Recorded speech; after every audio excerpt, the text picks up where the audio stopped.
ನಮಸ್ಕಾರ ಸ್ನೇಹಿತರೆ, ಎಲ್ಲರೂ ಹೇಗಿದ್ದೀರಿ? KSOU ಎಕ್ಸಾಮ್ ತಯಾರಿ ಎಲ್ಲ ಹೇಗೆ ನಡೀತಾ ಇದೆ ಅಂತ ನನಗೆ ಕಮೆಂಟ್ ಮೂಲಕ ತಿಳಿಸಿ. ಹಾಗೇನೆ KSOU ವಿದ್ಯಾರ್ಥಿಗಳಿಗೆ ಇರುವಂತಹ ಒಂದು ಕನ್ಫ್ಯೂಷನ್ ದೂರ ಮಾಡ್ಲಿಕ್ಕೋಸ್ಕರ ನಾನು ಇವತ್ತೊಂದು ವಿಡಿಯೋ ಮಾಡ್ತಾ ಇದ್ದೀನಿ. ನನಗೆ ತಿಳಿದಿರುವಷ್ಟು ಮಟ್ಟಿಗೆ ನಾನೊಂದು ವಿಡಿಯೋನ ಹಾಕ್ತಾ ಇದ್ದೀನಿ. ಹಾಗೆ ಈ ವಿಡಿಯೋ ಕೂಡ ನಿಮಗೆ ಸಹಾಯ ಆಗುತ್ತೆ, ಮತ್ತೆ ಇದು ಒಂದು ಉತ್ತಮವಾದ ಮಾಹಿತಿ ಅಂತ ಭಾವಿಸ್ಕೊಳ್ತೇನೆ. ಯಾಕಂದ್ರೆ ನಾನು ಕೂಡ KSOU ಸ್ಟೂಡೆಂಟ್ ಆಗಿ ಪಾಸ್ ಔಟ್ ಆಗಿರೋದ್ರಿಂದ ಈ ವಿಡಿಯೋ ನಿಮಗೂ ಕೂಡ ಅದರಿಂದ ಸಹಾಯ ಆಗುತ್ತೆ ಎನ್ನುವಂತಹ ಒಂದು ಕಾರಣದಿಂದ ನಾನು ಈ ವಿಡಿಯೋವನ್ನ ಮಾಡ್ತಾ ಇದ್ದೀನಿ. ಇನ್ನು ಏನಪ್ಪಾ ಅಂದ್ರೆ, ಈ ಟಾಪಿಕ್ ಏನಪ್ಪಾ ಅಂದ್ರೆ, KSOU ಎಕ್ಸಾಮ್ ಬರೆಯುವಾಗ ಒಂದು ಕ್ವಶನ್ಸ್ಗೆ ಎಷ್ಟು ಆನ್ಸರ್ನ ಬರಿಬೇಕಾಗುತ್ತೆ ಅನ್ನುವ ಒಂದು ಕನ್ಫ್ಯೂಷನ್ ಎಲ್ರಿಗೂ ಇರುತ್ತೆ. 5 ಮಾರ್ಕ್ಸ್ಗೆ ಎಷ್ಟು ಬರಿಬೇಕು. ಆಕ್ಚುಲಿ ನನಗೆ ಫಸ್ಟ್ ಇಯರ್ ಅಲ್ಲಿ ಏನಾಯ್ತಪ್ಪ ಅಂದ್ರೆ, ಈ ಆನ್ಸರ್ಗಳನ್ನೆಲ್ಲ ಬರೆಯುವಾಗ ನನ್ಗೆ ಈ ಟೈಮ್ ಮ್ಯಾನೇಜ್ಮೆಂಟ್ ಮಾಡ್ಕೊಳ್ಳೋದೆಲ್ಲ ಮರ್ತೋಯ್ತು. ಅಂದ್ರೆ ಲಾಸ್ಟ್ಗೆ ಗೊತ್ತಿರುವಂತಹ ಕ್ವಶನ್ಸ್ ಗಳನ್ನ ಕೂಡ ನಾನು ಬಿಟ್ಟು ಬರುವ ಹಾಗೆ ಆಯ್ತು, ಸಮಯ ಇಲ್ಲದೆ ಇರೋದ್ರಿಂದ. ಮತ್ತೆ ಎಷ್ಟು ಬರಿಬೇಕು ಅನ್ನುವಂತಹ ಒಂದು ನಮ್ಗೆ ಕ್ಲಾರಿಟಿ ಇಲ್ಲದೆ ಇರುವಂತಹ ಕಾರಣ. ಆಕ್ಚುಲಿ ಏನಾಗುತ್ತೆ ಎಕ್ಸಾಮ್ ಬರೆಯುವಾಗ ಅಂತಂದ್ರೆ, 5 ಮಾರ್ಕ್ಸ್ ಇದು ಬರೆಯುವಾಗ ನಮ್ಗೆ ಡಿಟೇಲ್ ಆಗಿ ಸ್ಟೋರಿ ಗೊತ್ತಿರುತ್ತೆ. ಸೊ ಎಲ್ಲಿಂದ ಎಲ್ಲಿಗೆ ಬರಿಬೇಕು, ಎಷ್ಟು ಬರಿಬೇಕು, ಅಥವಾ ಇಷ್ಟನ್ನ ಬರಿಬೇಕಾ ಅಂದ್ರೆ ಒಂದು ಸ್ಟೋರಿನ ನಾವು ಕಂಪ್ಲೀಟ್ ಮಾಡ್ಬೇಕಲ್ಲ. ಸೊ ನಮ್ಗೆ ತುಂಬಾನೇ ಬರಿಬೇಕಾಗತ್ತೆ ಕಂಪ್ಲೀಟ್ ಸ್ಟೋರಿ ಆಗ್ಬೇಕಾದ್ರೆ. ಇಲ್ಲಾಂದ್ರೆ ಅರ್ಧ ಬರ್ದು ಬಂದಾಗತ್ತೆ. ಅವಾಗ ಅಲ್ಲಿ ಕೇಳಿರುವಂತ ಕ್ವಶನ್ಸ್ 5 ಮಾರ್ಕ್ಸ್ಗೆ ಆಗಿರೋದ್ರಿಂದ ತುಂಬಾ ಬರಿತೀವಿ ನಾವು. ಅಂದ್ರೆ ಅದಕ್ಕೆ ಆ ಒಂದು ಕ್ವಶನ್ಸ್ಗೆ ಅಷ್ಟು ನೀಡ್ ಇಲ್ಲದೆ ಇರುವಂತಹ ಆನ್ಸರ್ನೆಲ್ಲ ಬರಿತೀವಿ. ಹಾಗಾಗಿ ನಾವು ಅದನ್ನ ಒಂದು ಮ್ಯಾನೇಜ್ ಮಾಡ್ಕೊಳ್ಳುವಂತಹ ಅವಶ್ಯಕತೆ ತುಂಬಾ ಇರುತ್ತೆ ಇಂತಹ ಸಂದರ್ಭದಲ್ಲಿ. ಸೊ ಈ ಒಂದು ವಿಷಯದ ಕುರಿತಾಗಿ ನಾನು ಇವತ್ತು ವಿಡಿಯೋ ಮಾಡ್ತಾ ಇದ್ದೀನಿ. ಈಗ ಮುಖ್ಯವಾಗಿ ನೀವು ಎಕ್ಸಾಮ್ ಸೆಂಟರ್ಗೆ ಹೋದಾಗ ಏನೆಲ್ಲ ನೋಡ್ಕೊಳ್ಬೇಕು, ಹೇಗೆ ಬರಿಬೇಕು ಅನ್ನೋದ್ರ ಬಗ್ಗೆ ನಾನು ಈ ವಿಡಿಯೋವನ್ನ ಮಾಡ್ತಿದ್ದೀನಿ. ಫಸ್ಟಿಗೆ ನಾನು ನಿಮ್ಗೆ ಎಷ್ಟು ಅಂಕಗಳಿಗೆ ಎಷ್ಟು ಬರಿಬೇಕು ಅನ್ನೋದ್ರ ಬಗ್ಗೆ ಮಾಹಿತಿ ನೀಡ್ತೇನೆ. ಮೊದಲಿಗೆ ಈಗ ನಿಮ್ಗೆ 5 ಮಾರ್ಕ್ಸಿಗೆ ಅಂತ ಒಂದು ಕ್ವಶನ್ಸ್ ಬಂದಾಗ ನೀವ್ ಏನ್ ಮಾಡ್ಬೇಕಪ್ಪ ಅಂದ್ರೆ, ಕಂಪ್ಲೀಟ್ ಆಗಿ ಬರಿಬೇಡಿ. ಒಂದು ಸ್ಟೋರಿನ 5 ಮಾರ್ಕ್ಸ್ಗೆ ಕೇಳಿದರೆ ನೀವು ಮೊದಲು ಮಾಡ್ಬೇಕಾದ ನನ್ನ ಕೆಲಸವನ್ನ ಹೇಳ್ತೇನೆ. ಫಸ್ಟ್ ಕ್ವಶನ್ ಪೇಪರ್ ನೋಡ್ಕೊಳ್ಬೇಕು. ಕಂಪ್ಲೀಟ್ ಆಗಿ ಕ್ವಶನ್ಸ್ ಅನ್ನೆಲ್ಲವನ್ನ ನೋಡ್ಕೋಬೇಕಾಗುತ್ತೆ. ಅಂದ್ರೆ ಎಷ್ಟು ಕ್ವಶನ್ಸ್ ಅನ್ನ ಕೇಳಿದ್ದಾರೆ, ಅದ್ರಲ್ಲಿ ನಿಮ್ಗೆ ಎಷ್ಟು ಗೊತ್ತು, ಮತ್ತೆ ಯಾವ್ದನ್ನೆಲ್ಲ ಸ್ಕಿಪ್ ಮಾಡ್ತೀರಾ ಅಂತ ಮೊದಲು ನೀವು ನೋಡಿ. ಈಗ ಒಂದು 15 ಮಾರ್ಕ್ಸ್ಗೆ ನಿಮ್ಗೆ 4 ಕ್ವಶನ್ಸ್ ಕೊಟ್ರೆ 2 ಮಾತ್ರ ಆಯ್ಕೆ ಮಾಡಿ ಅಂತ ಇರುತ್ತೆ. ಸೊ ನೀವು ಮೊದಲಿಗೆ ಕ್ವಶನ್ಸ್ ಪೇಪರ್ ಅನ್ನ ಕಂಪ್ಲೀಟ್ ಆಗಿ ಫಸ್ಟ್ ಇಂದ ಕೊನೆ ತನಕ ನೋಡ್ಕೊಂಡು, ಮೊದಲಿಗೆ ಯಾವ್ದಕ್ಕೂ ತುಂಬಾ ಸಮಯವನ್ನ ವ್ಯರ್ಥ ಮಾಡ್ಬೇಡಿ. ಹಾಗೆ ಎಷ್ಟು ಸಮಯ ಬೇಕಷ್ಟನ್ನ ತಗೊಂಡು ನೀವು ಒಂದ್ಸಲ ಕ್ವಶನ್ಸ್ ಅನ್ನ ಓದ್ಕೊಳ್ಳಿ. ಆಮೇಲೆ ಯಾವ ಕ್ವಶನ್ಸಿಗೆಲ್ಲ ನೀವು ಆನ್ಸರ್ ನಿಮ್ಗೆ ಕಂಪ್ಲೀಟ್ ಆಗಿ ಗೊತ್ತು, ಆ ಕ್ವಶನ್ಸ್ ಅನ್ನ ಮಾತ್ರ ಸೆಲೆಕ್ಟ್ ಮಾಡಿ. ಮತ್ತೆ ಅರ್ಧಂಬರ್ಧ ಗೊತ್ತಿರುವಂತಹ ಕ್ವಶನ್ಸ್ ಗಳಿದ್ರೆ, ಮತ್ತೆ ಯಾವ್ದು ಗೊತ್ತಿಲ್ಲ ಹಾಗೆ ಸ್ವಲ್ಪ ಗೊತ್ತಿರುವಂತದಿದ್ರೆ, ಯಾವ್ದು ಸ್ವಲ್ಪ ಗೊತ್ತಿದೆ ಆ ಕ್ವಶನ್ಸ್ ಅನ್ನ ಸೆಲೆಕ್ಟ್ ಮಾಡಿ. ಮತ್ತೆ ಕಂಪ್ಲೀಟ್ ಆಗಿ ಗೊತ್ತಿರುವ ಕ್ವಶನ್ಸ್ ಇದ್ರೆ, ಆನ್ಸರ್ ಗೊತ್ತಿದ್ರೆ ಆ ಕ್ವಶನ್ ಅನ್ನ ಸೆಲೆಕ್ಟ್ ಮಾಡಿ. ಈ ತರ ನೀವು ಫಸ್ಟ್ ಕ್ವಶನ್ ನ ಸೆಲೆಕ್ಟ್ ಮಾಡ್ಬೇಕಾಗತ್ತೆ. ಮತ್ತೆ ಯಾವುದೇ ಕಾರಣಕ್ಕೂ ಕ್ವಶನ್ ಪೇಪರ್ ಅಲ್ಲಿ ಏನು ಬರೆಯೋದೆಲ್ಲ ಮಾಡಬೇಡಿ. ಸ್ಮಾಲ್ ಆಗಿ ಒಂದು ಟಿಕ್ ಮಾಡ್ಕೊಳ್ಳಿ ನಿಮ್ಗೆ ಗೊತ್ತಿರುವಂತಹ ಕ್ವಶನ್ ನ. ಈಗ 15 ಮಾರ್ಕ್ಸ್ ಅಲ್ಲಿ ಬಂದಾಗ 4 ಬಂದಾಗ ನಿಮ್ಗೆ 2 ಅಥವಾ 3 ಬಗ್ಗೆ ಕಂಪ್ಲೀಟ್ ಆಗಿ ಗೊತ್ತಿದೆ, ಆದ್ರೆ 2ನ್ನ ಚಾಯ್ಸ್ ಮಾಡ್ಬೇಕು. ಸೊ ಆ 2ರಲ್ಲಿ ಯಾವ್ದು ಚೆನ್ನಾಗಿ ಗೊತ್ತಿದೆ ಅವೆರಡನ್ನ ಸೆಲೆಕ್ಟ್ ಮಾಡ್ಕೊಂಡು ಜಸ್ಟ್ ಒಂದು ಪಾಯಿಂಟ್ ಹಾಕೊಳ್ಳಿ. ನಂತರ ನಿಮ್ಗೆ ಬರೆಯುವಾಗ ಕನ್ಫ್ಯೂಷನ್ ಇರಲ್ಲ ಡೈರೆಕ್ಟ್ ಯಾವ್ದಕ್ಕೆ ಹೋಗ್ಬೇಕು ಅಂತ. ಹಾಗೇನೆ 10 ಮಾರ್ಕ್ಸ್ಗೆ ಹೋಗಿ ಕೂಡ ನಿಮ್ಗೆ ಯಾವ್ದು ಗೊತ್ತಿದೆ ಅದನ್ನ ಮಾತ್ರ ಸೆಲೆಕ್ಟ್ ಮಾಡಿ 2 ಪಾಯಿಂಟ್ ಹಾಕೊಳ್ಳಿ. ಇದಕ್ಕೆ ನಾನು ಆನ್ಸರ್ ಮಾಡ್ತೇನೆ, ನನ್ಗೆ ಇದು ಸಂಪೂರ್ಣವಾಗಿ ಗೊತ್ತು ಅಂತ. ಇನ್ನು 5 ಮಾರ್ಕ್ಸ್ಗೆ ಕೂಡ ಕೇಳ್ತಾರೆ, ಅದ್ರಲ್ಲಿ ಯಾವ್ದೆಲ್ಲ ಗೊತ್ತು ಆ ತರ ಪಾಯಿಂಟ್ ಮಾಡಿ. ಮತ್ತೆ ಗ್ರಾಮರ್ ಪಾರ್ಟ್ ಅಲ್ಲಿ ಇಂಗ್ಲಿಷ್ ಬರೆಯುವಾಗ ಸ್ವಲ್ಪ ಕೇರ್ಫುಲ್ ಆಗಿರಿ. ಗ್ರಾಮರ್ ಪಾರ್ಟ್ ಅನ್ನ ಮೊದಲು ನೋಡ್ಕೊಳ್ಳಿ, ಯಾವ್ದೆಲ್ಲ ನಿಮ್ಗೆ ಕಂಪ್ಲೀಟ್ ಆಗಿ ಗೊತ್ತು. ಅಂದ್ರೆ ಈಗ ಎಸ್ಸೆ ಬರೆಯುವಾಗ ನಿಮ್ಗೆ ಎಸ್ಸೆಯಲ್ಲಿ ನಿಮ್ಗೆ ಕನ್ಫ್ಯೂಷನ್ ಇರ್ಬೋದು. ನಾನು ಬರ್ದ ಎಸ್ಸೆಯಲ್ಲಿ ನೀವು ಕ್ವಶನ್ಸ್ ಕೊಟ್ಟಿರ್ತಾರೆ, ಅದನ್ನ ಪಾಯಿಂಟ್ ಬರೆಯುವಾಗ ನಿಮ್ಗೆ ಇದರಲ್ಲಿ ಕನ್ಫ್ಯೂಷನ್ ಇದ್ರೆ ಎಸ್ಸೆ ಪಾಯಿಂಟ್ ಅನ್ನ ಬಿಟ್ಟು ಡೈರೆಕ್ಟ್ ಸಿನೋನಿಮಸ್, ಆಂಟೋನಿಮಸ್, ಪಾರ್ಟ್ ಆಫ್ ಸ್ಪೀಚ್ ಅದೆಲ್ಲ ಬರುತ್ತಲ್ವಾ, ಅದ್ರಲ್ಲಿ ಏನಾದ್ರೂ ಗೊತ್ತಿದ್ಯಾ ಅದನ್ನೆಲ್ಲ ನೋಡ್ಕೊಂಡು ಅದು ಕನ್ಫರ್ಮ್ ಆಗಿ ಗೊತ್ತಿದೆ ಅಂದ್ರೆ ಅದನ್ನ ಚೂಸ್ ಮಾಡಿ ಎಸ್ಸೆನ ಬಿಟ್ಬಿಡಿ. ಹಾಗೆ ಆ ತರ ನೀವು ಸೆಲೆಕ್ಷನ್ ಮಾಡ್ಬೇಕಾಗತ್ತೆ. ಮೊದಲಿಗೆ ನಿಮ್ಗೆ ಗೊತ್ತಿರುವಂತ ಕ್ವಶನ್ ಅನ್ನ ಪಾಯಿಂಟ್ ಮಾಡ್ಕೊಳ್ಳಿ. ಆಮೇಲೆ ನಿಮ್ಗೆ ಯಾವ್ದನ್ನ ಬರಿಬೇಕಂತ ನಿಮ್ಗೆ ಕ್ಲಾರಿಟಿ ಸಿಕ್ಕ ನಂತರ ಡೈರೆಕ್ಟ್ ಆಗಿ ಕ್ವಶನ್ಸ್ ಅನ್ನ ಆನ್ಸರ್ಗೆ ಬರಿತಾ ಬರ್ಬೇಕಾಗತ್ತೆ. ಇನ್ನು 5 ಮಾರ್ಕ್ಸ್ಗೆ ನಿಮ್ಗೆ ಕೇಳ್ತಾರೆ ಒಂದ್ ಕ್ವಶನ್ಸ್, ಅದ್ರ ಸ್ಟೋರಿ ತುಂಬಾ ಉದ್ದ ಇದ್ದಾಗ ಅದನ್ನ ಶಾರ್ಟ್ ಆಗಿ, ಒಬ್ಬನಿಗೆ ಮದ್ವೆ ಆಯ್ತು, ಅವ್ರು ತುಂಬಾ ಕಷ್ಟಗಳಿತ್ತು, ಒಂದ್ ಎಕ್ಸಾಂಪಲ್ ಕೊಡ್ತಾ ಇರೋದು ನಾನು, ಅದೆಲ್ಲ ಬರೆಯೋದಕ್ಕಿಂತ ಮದ್ವೆ ಆಯ್ತು, ಹೀಗೆ ರಾಜ್ಯವಾಳಿದ್ರು, ಈ ತರ ಆಯ್ತು, ಈ ತರ ರಾಜ್ಯವಾಳಿದ್ರು, ಇಷ್ಟು ಸಾಧನೆಗಳನ್ನ ಮಾಡಿದ್ರು, ಇಷ್ಟು ಅವರ ಟೋಟಲ್ ಓವರ್ ಆಲ್ ಸಾಧನೆಗಳು ಅವ್ರು ಮಾಡಿರುವಂತಹ ಆಡಳಿತದ ಬಗ್ಗೆ, ಈ ತರ ಎಲ್ಲ ಇಷ್ಟು ಬರಿಬೇಕಾಗುತ್ತೆ. ಅದೇ ಕ್ವಶನ್ ನ ನಿಮ್ಗೆ 10 ಮಾರ್ಕ್ಸ್ಗೆ ಕೇಳಿದ್ರೆ ಸ್ವಲ್ಪ ಬ್ರೀಫ್ ಆಗಿ ಬರಿಬೇಕಾಗ್ತದೆ. ಇನ್ನು ಅದೇ ಕ್ವಶನ್ ನ 15 ಮಾರ್ಕ್ಸ್ ಕೇಳಿದಾಗ ಅವ್ರಿಗೆ ಯಾವಾಗ ಮದ್ವೆ ಆಯ್ತು, ಎಷ್ಟು ಮಕ್ಕಳಾದ್ರು, ಯಾವ ರಾಜ್ಯಗಳನ್ನೆಲ್ಲ ಆಡಿದ್ರು, ಎಲ್ಲೆಲ್ಲ ಸಾಧನೆಗಳನ್ನ ಮಾಡಿದ್ರು, ಯಾವ ದೇಶಗಳನ್ನೆಲ್ಲ ಆಡಳಿತ ಮಾಡಿ ಒಳಪಡಿಸಿಕೊಂಡ್ರು, ಅಥವಾ ಎಷ್ಟು ಆಕ್ರಮಣೆಗಳನ್ನ ಮಾಡಿದ್ರು, ಏನೆಲ್ಲ ಕಲೆಗೆ ಏನು ಕೊಡುಗೆ ನೀಡಿದ್ರು, ಸಾಹಿತ್ಯಕ್ಕೆ ಏನು ಕೊಡುಗೆ ನೀಡಿದ್ರು, ಹೀಗೆ ಡೀಟೇಲ್ ಆಗಿ 15 ಮಾರ್ಕ್ಸ್ಗೆ ಬರಿಬೇಕಾಗ್ತದೆ. ಸೊ ನಿಮ್ಗೆ ಅರ್ಥ ಆಗಿದೆ ಅನ್ಕೊಳ್ತೀನಿ. ಅಂದ್ರೆ 5 ಮಾರ್ಕ್ಸ್ಗೆ ಬೇಸಿಕ್ ಆಗಿ ಸಾಕು. 10 ಮಾರ್ಕ್ಸ್ಗೆ ಸ್ವಲ್ಪ ಸ್ವಲ್ಪ ಎಲ್ಲ ವಿಷಯಗಳಿಂದ ಸ್ವಲ್ಪ ಪಾಯಿಂಟ್ ತಗೊಳ್ಳಿ. ಇನ್ನು 15 ಮಾರ್ಕ್ಸ್ಗೆ ಕಂಪ್ಲೀಟ್ ಆಗಿ ಬರಿಬೇಕಾಗ್ತದೆ. ಇದಿಷ್ಟು ಕೂಡ ಬರೆಯುವಂತಹ ಒಂದು ವೇ ಆಗಿರುತ್ತೆ. ಇನ್ನು 5 ಮಾರ್ಕ್ಸ್ಗೆ ನೀವು 1.5 ಇಂದ 2 ಪೇಜ್ ಬರೀಲಿಕ್ಕೆ ಬರಿಬೇಕಾಗುತ್ತೆ. 5 ಮಾರ್ಕ್ಸ್ಗೆ 1.5 ಇಂದ 2 ಪೇಜ್. 10 ಮಾರ್ಕ್ಸ್ಗೆ ಅಟ್ಲೀಸ್ಟ್ 2ರಿಂದ 3.5 ಪೇಜ್ ಆದ್ರೂ ಬರೀರಿ ಸ್ನೇಹಿತರೆ. ಇನ್ನು 15 ಮಾರ್ಕ್ಸ್ಗೆ ಅದು 3 to 4 ಪೇಜಸ್ ಹೋಗ್ಲಿ, ಅಥವಾ ನಿಮ್ಗೆ ಜಾಸ್ತಿ 5 ಪೇಜಸ್ ಕೂಡ ಬರಿಬಹುದು.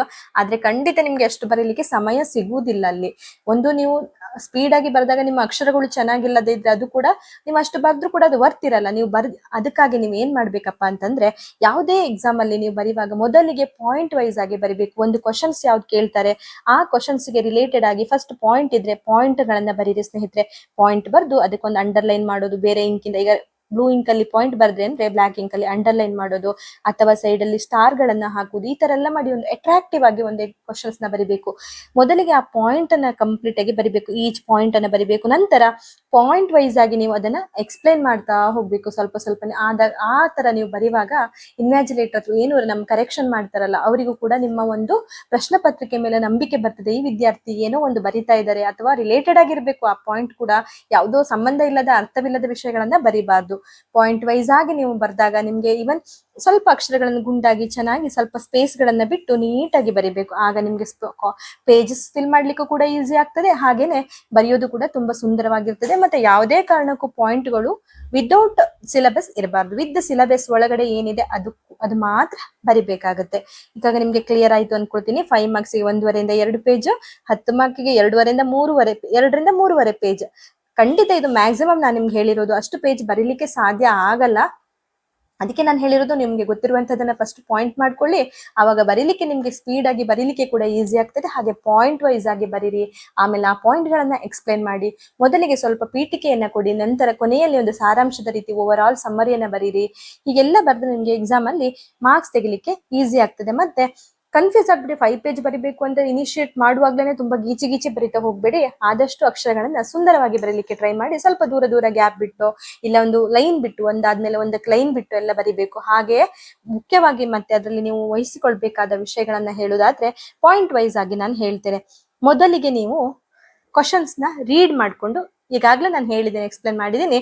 ಮೊದಲು ಕ್ವಶನ್ಸ್ ನ ಕಂಪ್ಲೀಟ್ ಆಗಿ ರೀಡ್ ಮಾಡಿ. ಎಷ್ಟು ಕೊಟ್ಟಿದ್ದಾರೆ, ನಿಮ್ಗೆ ಎಷ್ಟು ಗೊತ್ತು ಅದನ್ನ ಪಾಯಿಂಟ್ ಮಾಡ್ಕೊಳ್ಳಿ.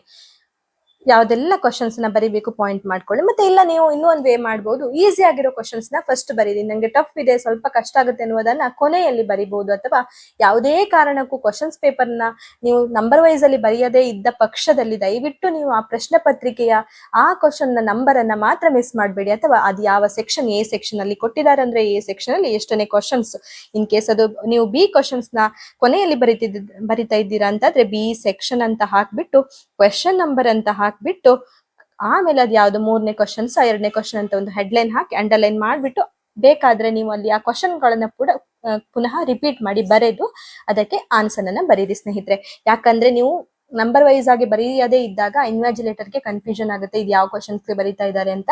ಹಾಗಾಗಿ ಈಸಿ ಕ್ವಶನ್ಸ್ ನ ಇನ್ ಕೇಸ್ ನೀವು ಕೊನೆಯಲ್ಲಿ ಬರೆಯುವಂತಹ ಯೋಚನೆ ಇದ್ದಲ್ಲಿ ದಯವಿಟ್ಟು ಸೆಕ್ಷನ್ ಬರೆದು ಕ್ವಶನ್ಸ್ ನಂಬರ್ ನ ಪುನಃ ಬರೆದು ಕ್ವಶನ್ ಗಳನ್ನು ಪುನಃ ಬರೆದು ಆನ್ಸರ್ ನ ಬರಿತಾ ಹೋದ್ರೆ ನಿಮ್ಮ ಕ್ವಶನ್ಸ್ ಯಾರು ಕರೆಕ್ಷನ್ ಮಾಡ್ತಾರೆ ಪೇಪರ್ಸ್ ಅನ್ನ ಅವರಿಗೆ ಕನ್ಫ್ಯೂಷನ್ ಕೂಡ ಇರಲ್ಲ. ಹಾಗೆ ನಿಮ್ಗೆ ಮಾರ್ಕ್ಸ್ ಕೂಡ ಕಳ್ಕೊಳ್ಳುವಂತಹ ಸಂದರ್ಭ ಕಡಿಮೆ ಆಗಿರುತ್ತೆ. ಇನ್ನು ಸೆಕೆಂಡ್ ಪಾಯಿಂಟ್ ಏನಪ್ಪಾ ಅಂದ್ರೆ ಟೈಮ್ ಮ್ಯಾನೇಜ್ಮೆಂಟ್. ಈಗಾಗಲೇ ಹೇಳಿದ್ದೀನಿ, ಇದೇ ತುಂಬಾ ಇಂಪಾರ್ಟೆಂಟ್ ಮೇಜರ್ ರೋಲ್.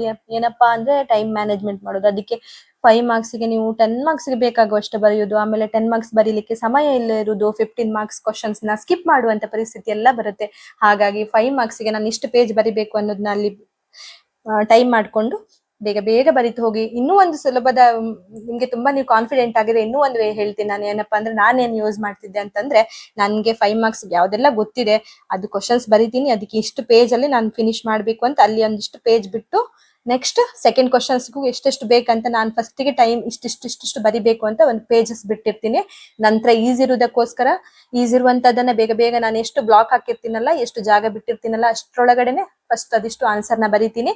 ಆಮೇಲೆ ಕಷ್ಟ ಇರೋದನ್ನ ಕೊನೆಯಲ್ಲಿ ಬಿಟ್ಟಿರ್ತೀನಲ್ವಾ, ಆಮೇಲೆ ಬರಿತೀನಿ. ಸೊ ಈಸಿ ಇರುವ ಕ್ವಶನ್ಸ್ ಗಳಿಗೆ ಅಥವಾ ಎಲ್ಲಾ ಕ್ವಶನ್ಸ್ ನ ನಂಬರ್ ವೈಸ್ ಆಗಿ ಬರಿಬೇಕಂತಿದ್ದವ್ರು ಈ ಟಿಪ್ಸ್ ನ ಯೂಸ್ ಮಾಡಬಹುದು, ನೀವು ಕಾನ್ಫಿಡೆಂಟ್ ಆಗಿದ್ರೆ ಮಾತ್ರ. ಅಂದ್ರೆ 5 ಮಾರ್ಕ್ಸ್ ಗೆ ಎಷ್ಟು ಬೇಕು ನೀವು ಮೊದಲೇ 5 ಮಾರ್ಕ್ಸ್ಗೆ ನಾನು ಇಷ್ಟು ಬರಿತೀನಿ ಅಂದ್ರೆ ಇಷ್ಟು ಸ್ಪೇಸ್ ನಾನು ಖಾಲಿ ಬಿಟ್ಟು ಕ್ವಶನ್ಸ್ ಬರೆದು ಖಾಲಿ ಬಿಡ್ತೀನಿ. ಆಮೇಲೆ ಮತ್ತೊಂದು ಕ್ವಶನ್ಸ್ಗೆ ಇಷ್ಟು ಖಾಲಿ ಬಿಟ್ಟು ಎಲ್ಲ ಎಷ್ಟೆಷ್ಟು ಬೇಕಂತ ಮೊದಲೇ ಪ್ಲಾನ್ ಮಾಡ್ಕೋತೀನಿ, ನಂತರ ಬರಿತಾ ಹೋಗ್ತೀನಿ. ಅಷ್ಟರೊಳಗಡೆ ನಾನು ಫಿಲ್ ಮಾಡ್ತೀನಿ.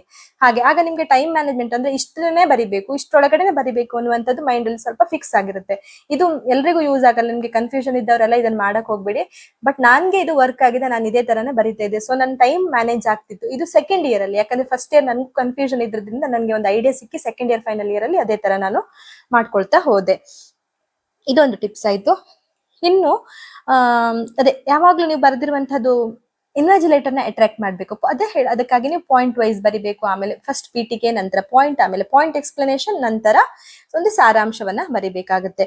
ಇನ್ನು ಏನ್ ಮಾಡ್ಬೇಕಂತ ನೀಟಾಗಿ ಬರಿಬೇಕು, ಪಾಯಿಂಟ್ ವೈಸ್ ಆಗಿ ಬರಿಬೇಕು. ಈಗಾಗಲೇ ನಾನು ಹೇಳ್ದೆ ನೀಟಾಗಿ ಪಾಯಿಂಟ್ ವೈಸ್ ಆಗಿ ಬರಿಬೇಕು. ಎಲ್ಲವನ್ನ ನಾನು ಈಗಾಗಲೇ ನಿಮ್ಗೆ ಡೀಟೇಲ್ ಆಗಿ ಎಕ್ಸ್ಪ್ಲೇನ್ ಮಾಡಿದ್ದೇನೆ. ಇನ್ನೊಂದು ಏನಪ್ಪಾ ಅಂತಂದ್ರೆ, ಫೈನಲ್ ಆಗಿ ಎಲ್ಲವನ್ನ ಬರೆದ ನಂತರ ನೀವು ಮಾಡ್ಬೇಕಾಗಿರುವಂತಹ ಇಂಪಾರ್ಟೆಂಟ್ ಆದ ಒಂದು ವಿಷಯ ಏನಪ್ಪಾ ಅಂದ್ರೆ ಕ್ರಾಸ್ ಚೆಕ್ ಮಾಡೋದು ಸ್ನೇಹಿತರೆ. ಅದ್ರಲ್ಲೂ ಕೂಡ ಫ್ರಂಟ್ ಪೇಜ್ ಏನಿದೆ ಅಲ್ಲಿ ನಿಮ್ಮ ಹಾಲ್ ಟಿಕೆಟ್, ನಿಮ್ಮ ಇದು ರೋಲ್ ನಂಬರ್ ಏನಿದೆ ಕರೆಕ್ಟ್ ಆಗಿ ನೀವು ನೆನ್ಪಿಟ್ಕೊಳ್ಬೇಕು. ಎಷ್ಟೇ ನೀವು ಕಾನ್ಫಿಡೆಂಟ್ ಆಗಿದ್ರು ಕೂಡ ಅದನ್ನ ನೀವು ಕಂಪ್ಲೀಟ್ ಆಗಿ ಕ್ರಾಸ್ ಚೆಕ್ ಅನ್ನ ಮಾಡ್ಲೇಬೇಕಾಗುತ್ತೆ. ನಿಮ್ಮ ಹಾಲ್ ಟಿಕೆಟ್ ಇಟ್ಕೊಂಡು ಖಂಡಿತ ಎರಡನ್ನೂ ಕೂಡ ಕ್ರಾಸ್ ಚೆಕ್ ಮಾಡಿ. ಓವರ್ ಕಾನ್ಫಿಡೆಂಟ್ ಆಗಿ ನಂಬರ್ನೆಲ್ಲ ಮಿಸ್ ಮಾಡಿ ಬರಿಬೇಡಿ.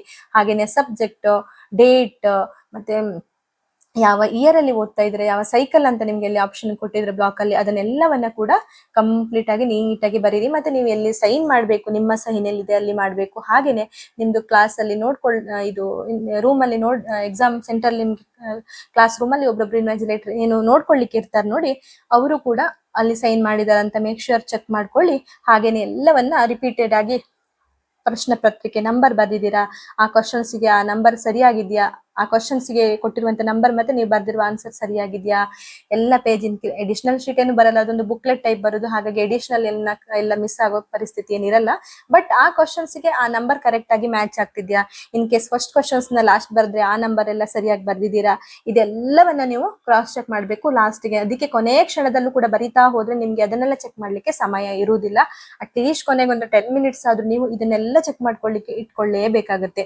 ಹಾಗಾಗಿ ನಾನು ನಿಮ್ಗೆ ಹೇಳಿರುವಂತ ಒಂದು ಟಿಪ್ಸ್ ನಿಮ್ಗೆ ಹೆಲ್ಪ್ ಆಗ್ಬಹುದು, ಯಾಕಂದ್ರೆ ನಾನು ಅದನ್ನೇ ಯೂಸ್ ಮಾಡಿರೋದು. ಯಾಕಂದ್ರೆ ನಿಮ್ಗೆ ಸಮಯ ಮ್ಯಾನೇಜ್ಮೆಂಟ್ ಕಷ್ಟ ಆಗಿರೋದ್ರಿಂದ ನಾವು ಬಿಟ್ರೆ ಬರಿತಾ ಹೋಗ್ತೀವಿ, ಸಮಯ ಎಷ್ಟು ಬೇಕು ಅಂತಾನು ಗೊತ್ತಾಗಲ್ಲ, ಎಷ್ಟಾಗಿದೆ ಗೊತ್ತಾಗಲ್ಲ. ಎಲ್ಲದಕ್ಕಿಂತ ಮುಖ್ಯವಾಗಿ ಪೇಜ್ ಕ್ರಾಸ್ ಮಾಡ್ತೀವಿ. ಅದಕ್ಕೋಸ್ಕರ ಮೊದಲಿಗೆ ಸ್ವಲ್ಪ ಸ್ವಲ್ಪ ಬ್ಲಾಕ್ ಅನ್ನ ಇಂತಿಷ್ಟು ಅಂತ ಬಿಟ್ಕೊಂಡ್ರೆ ಅದೇ ಇಷ್ಟರೊಳಗಡೆ ನೀವು ಫಿನಿಶ್ ಮಾಡ್ಲಿಕ್ಕೆ ಕೂಡ ನಿಮ್ಗೆ ಇಷ್ಟು ಮುಗೀತು, ನಾನು ಇಷ್ಟರೊಳಗಡೆ ಫಿನಿಶ್ ಮಾಡ್ಬೇಕು ಅನ್ನೋದನ್ನೇ ಬರುತ್ತೆ. ಹಾಗಂತ ಸ್ವಲ್ಪ ಗ್ಯಾಪ್ ಬ್ಲಾಕ್ ಬಿಟ್ಕೊಳ್ಬೇಡಿ. ಫುಲ್ ನಿಮ್ಗೆ 5 ಮಾರ್ಕ್ಸ್ಗೆ ಎಷ್ಟು ಬೇಕು, ನಿಮ್ಗೆ ಎಷ್ಟು ಗೊತ್ತಿದೆ, ಎಷ್ಟು ಬರಿಬಹುದು ಅನ್ನುವ ಒಂದು ಅಂದಾಜು ನಿಮ್ಗೆ ಇರುತ್ತಲ್ವಾ, ಅಷ್ಟನ್ನ ನೀವು ಬಿಟ್ಕೊಂಡು ಹಂಗೆ ಎಲ್ಲ ಕ್ವಶನ್ಸ್ ಗಳಿಗೂ ಆತರ ಬ್ಲಾಕ್ ಬಿಡಿ. ಆಮೇಲೆ ಫಿಲ್ ಮಾಡ್ತಾ ಬನ್ನಿ ಆನ್ಸರ್ ಗಳನ್ನ.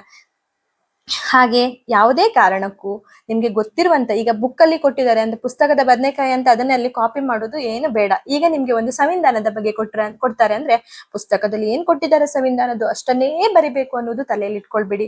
ಸಂವಿಧಾನದ ಬಗ್ಗೆ ನಿಮ್ಗೆ ಎಷ್ಟು ಗೊತ್ತು, ನಾವು 1ನೇ ತರಗತಿ 5th standard R 7th standard ಇಂದ ಬರುತ್ತೆ ಅನ್ಸುತ್ತೆ ನಮ್ಗೆ ಸಂವಿಧಾನಗಳ ಬಗ್ಗೆ. ಅಲ್ಲಿಂದ ನಾವು ಸಂವಿಧಾನದ ಬಗ್ಗೆ ಏನೆಲ್ಲ ತಿಳ್ಕೊಂಡಿದೀವಿ. ನೀವು ದಯವಿಟ್ಟು ನೀವು ಬುಕ್ಸ್ ಅಲ್ಲಿ ಏನಿದೆ ಓದ್ಕೊಂಡಿದ್ರೆ ಅದನ್ನ ಬರೀರಿ. ಅದು ಎಲ್ಲಾದ್ರೂ ಮಾಹಿತಿಗಳು ಸ್ವಲ್ಪ ಇದೆ, ಜಾಸ್ತಿ ಗೊತ್ತಿಲ್ಲ ಅಂತಂದ್ರೆ ಆ ವಿಷಯದ ಬಗ್ಗೆ ನಿಮ್ಗೆ ಏನೆಲ್ಲ ಗೊತ್ತಿದೆ ಅದನ್ನೆಲ್ಲವನ್ನ ವಿದೌಟ್ ಸಿಲೆಬಸ್ ಹೋಗ್ಬಿಡಿ. ಅಂದ್ರೆ ವಿದೌಟ್ ಕ್ವಶನ್ಸ್ ಅಂದ್ರೆ ಆನ್ಸರ್ ಏನಿದೆ ಅದನ್ನ ಬಿಟ್ಟು ಬೇರೆ ಯಾವ್ದನ್ನೆಲ್ಲ ಬರೀಲಿಕ್ಕೆ ಹೋಗ್ಬಿಡಿ. ಆ ಒಂದು ವಿಷಯಕ್ಕೆ ಸಂಬಂಧಿಸಿದ ಹಾಗೆ ಏನೆಲ್ಲ ಗೊತ್ತು ಅದನ್ನೆಲ್ಲವನ್ನ ನೀವು ಖಂಡಿತ ಎಲ್ಲ ಬರಿಬಹುದು. ಖಂಡಿತ ಒಳ್ಳೆ ಮಾರ್ಕ್ಸ್ ಈ ರೀತಿಯಲ್ಲಿ ಬರೆದು ನಿಮ್ಗೆ ಸಿಗುತ್ತೆ. ಈಗ ನಿಮ್ಗಿರುವಂತಹ ಇಂಪಾರ್ಟೆಂಟ್ ಕನ್ಫ್ಯೂಷನ್ ಏನಪ್ಪಾ ಅಂದ್ರೆ 5 ಮಾರ್ಕ್ಸ್ಗೆ ಎಷ್ಟು ಬರಿಬೇಕು, 10ಗೆ ಎಷ್ಟು ಬರಿಬೇಕು, 15ಗೆ ಎಷ್ಟು ಬರಿಬೇಕು, ಇದ್ರ ಬಗ್ಗೆ ನಾನು ಮಾಹಿತಿಯನ್ನ ನೀಡಿದ್ದೀನಿ ಈಗಾಗಲೇ. 5 ಮಾರ್ಕ್ಸ್ಗೆ 1.5 2 ಪೇಜ್ ಒಳಗಡೆ ಬರೀರಿ.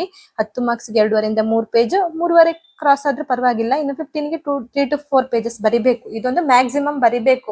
ಆದ್ರೆ ಇಷ್ಟೇ ಬರಿಬೇಕು ಅಂತ ಏನಿಲ್ಲ. ನಿಮ್ಗೆ ಸಮಯ ಇಲ್ಲ, ನಿಮ್ಗೆ ನಾನು ಅಷ್ಟೆಲ್ಲ ಬರೆಯುವಷ್ಟು ಓದಿಲ್ಲ ಅಂದ್ರೆ ಅಟ್ಲೀಸ್ಟ್ ನಿಮ್ಗೆ ಪಾಸ್ ಆಗ್ಬೇಕಲ್ವಾ, ಪಾಸ್ ಆಗುವಷ್ಟು ಮಾರ್ಕ್ ನಾನು ಅಷ್ಟೇ ತೆಗಿಬೇಕು ಅನ್ನುವಂತ ಮೈಂಡ್ ಸೆಟ್ ಇದ್ದವರು ಅದಕ್ಕಿಂತ ಸ್ವಲ್ಪ ಪೇಜಸ್ ಕವರ್ ಮಾಡಬಹುದು. ಗೊತ್ತಿಲ್ಲ ಅಂತ ಇದ್ದವರು ಸುಮ್ನೆ ಏನೇನೋ ಬರ್ಕೊಂಡು ಅಷ್ಟೇ ಬರಿಬೇಕು ಅಂತ ಸ್ಟ್ರೆಸ್ ತಗೊಳ್ಳೋದಕ್ಕಿಂತ ನಿಮ್ಗೆ ಎಷ್ಟು ಗೊತ್ತಿದೆ ಅಷ್ಟನ್ನ ಬರೆದು ಬನ್ನಿ. ಹಾಗೇನೆ ಜಾಸ್ತಿ ಗೊತ್ತಿದ್ದವರು, ಜಾಸ್ತಿ ಆ ವಿಷಯದ ಬಗ್ಗೆ ಜಾಸ್ತಿ ಗೊತ್ತಿದ್ದವರು ಅಥವಾ ಎಲ್ಲಿಂದಾದ್ರೂ ಮಾಹಿತಿಗಳು ನಿಮ್ಗೆ ಇದ್ದಲ್ಲಿ ಆ ವಿಷಯಗಳನ್ನ ಕೂಡ ಅಲ್ಲಿ ಸೇರಿಸ್ಕೊಂಡು ಬರಿತಾ ಹೋಗಬಹುದು. ಇದಿಷ್ಟು ನಾನು ನಿಮ್ಗೆ ಕೊಟ್ಟಿರುವಂತಹ ಮಾಹಿತಿ.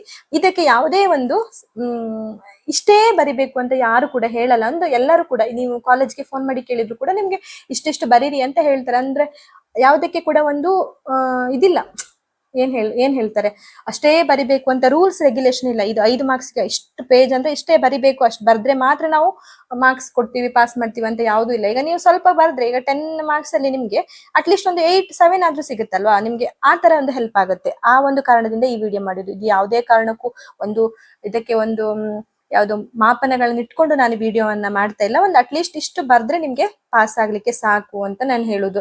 ಹಾಗೇನೆ ಇದೇ ರೀತಿ ಇಂತಹ ಒಂದು ರೀತಿಯಲ್ಲ ನಾನು ಎಕ್ಸಾಮ್ ಬರ್ದು ಒಳ್ಳೆ ಮಾರ್ಕ್ಸ್ ಅನ್ನ ಪಡೆದು ಪಾಸ್ ಆಗಿರೋದ್ರಿಂದ ನಾನು ಈ ವಿಡಿಯೋವನ್ನ ನಿಮ್ಗೆ ಸಹಾಯ ಆಗ್ಲಿ ಅನ್ನುವ ಕಾರಣಕ್ಕೆ ಮಾಡ್ತಾ ಇದ್ದೀನಿ ಸ್ನೇಹಿತರೆ. ಇದರಲ್ಲಿ ಅಷ್ಟೇ ಬರಿಬೇಕಂತ ಹೇಳಿದ್ರಿ, ಇಷ್ಟು ಬರಿಬೇಕು ಅಂತ ಹೇಳಿದ್ರೆ ಅಷ್ಟು ನಮ್ಗೆ ಬರೀಲಿಕ್ಕೆ ಆಗಲ್ಲ, ಹಾಗೆ ಹೀಗೆ ಅಂತ ಕಮೆಂಟ್ ಎಲ್ಲ ಮಾಡೋದಕ್ಕಿಂತ ಮೊದಲು ನಿಮ್ಗೆ ಎಷ್ಟು ಗೊತ್ತಿದೆ ಅಷ್ಟನ್ನ ನೀವು ಬರೀರಿ. ಇಷ್ಟರೊಳಗಡೆ ನೀವು ಬರ್ದ್ರೆ ಖಂಡಿತ ನಿಮ್ಗೆ ನೀವು ಹೇಳಿದಷ್ಟು ಮಾರ್ಕ್ಸ್ ಸಿಗುತ್ತೆ. ನಿಮ್ಗೆ ಗೊತ್ತಿದ್ರೆ ನೀವು 5 ಮಾರ್ಕ್ಸ್ಗೆ 3 to 5 pages ಬರ್ದ್ರೆ ಖಂಡಿತ ಸಾಕು ಸ್ನೇಹಿತರೆ, ನಿಮ್ಗೆ ಮಾರ್ಕ್ಸ್ ಚೆನ್ನಾಗಿ ಕೊಡ್ತಾರೆ. ಇದಿಷ್ಟು ಕೂಡ ಈ ವಿಡಿಯೋಕ್ಕೆ ಸಂಬಂಧಪಟ್ಟ ಹಾಗೆ ನಾನು ಹೇಳಿರುವಂತಹ ವಿಷಯಗಳು. ಇದ್ರಲ್ಲಿ ಏನಾದ್ರೂ ನಿಮ್ಮ ಅಭಿಪ್ರಾಯಗಳಿದ್ದಲ್ಲಿ ದಯವಿಟ್ಟು ನನಗೆ ತಿಳಿಸಿ. ಇದ್ರಲ್ಲಿ ಏನಾದ್ರೂ ಪಾಯಿಂಟ್ ಅನ್ನ ನಾನು ಮಿಸ್ ಮಾಡಿದಿದ್ರೆ, ಹಾಗೇನೆ ಏನಾದ್ರೂ ನಾನು ಹೇಳಿರುವಲ್ಲಿ ತಪ್ಪು ಕಂಡಲ್ಲಿ ದಯವಿಟ್ಟು ನನಗೆ ಅದನ್ನ ಕಮೆಂಟ್ ಅಲ್ಲಿ ತಿಳಿಸಿ, ನಾನು ನನ್ನನ್ನ ತಿದ್ಕೊಳ್ತೇನೆ. ಇದಿಷ್ಟು ಕೂಡ ನನ್ಗೆ ಗೊತ್ತಿರುವಂತಹ ಮಾಹಿತಿ ಅಥವಾ ನನ್ನ ಅನುಭವದ ಒಂದು ಮಾಹಿತಿ ಆಗಿರುತ್ತೆ ಸ್ನೇಹಿತರೆ. ಇನ್ನೇನಾದ್ರೂ ವಿಷಯಗಳಿಗೆ ಸಂಬಂಧಪಟ್ಟಲ್ಲಿ ನಿಮ್ಗೆ ಕನ್ಫ್ಯೂಷನ್ ಇದ್ದಲ್ಲಿ ದಯವಿಟ್ಟು ಕಮೆಂಟ್ ಅಲ್ಲಿ ತಿಳಿಸಿ. ಆ ವಿಷಯದ ಬಗ್ಗೆ ಒಂದು ನಂಗೆ ನಿಖರವಾದ ಮಾಹಿತಿ ಇದ್ದಲ್ಲಿ ಖಂಡಿತ ನಾನು ಅದನ್ನ ನಿಮ್ಗೆ ವಿಡಿಯೋ ಮೂಲಕ ತಿಳಿಸ್ತೇನೆ ಅಥವಾ ಕಮೆಂಟ್ ಅಲ್ಲಿ ಅದರ ಬಗ್ಗೆ ತಿಳಿಸ್ತೇನೆ. ಧನ್ಯವಾದಗಳು ಸ್ನೇಹಿತರೆ.